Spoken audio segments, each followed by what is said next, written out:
পড়ন্ত বিকেলের শীতল বাতাসে শরীর কাটা দিচ্ছে। পদ্মজা শাল গায়ে জড়িয়ে নেয়। নিচতলায় এসে ফরিনার ঘরে যায়। ফরিনা কাঁথা সেলাই করছিলেন। পদ্মজাকে দেখে 2 পা ভাঁজ করে বসলেন। বললেন, তুমি আইসো?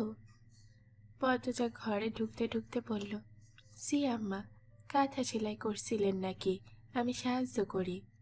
না না, তুমি এইসব পারবা না, সুই লাগবো হাতে। কিছু হবে না আম্মা, প্রতিদিনই সেলাই করা হয়।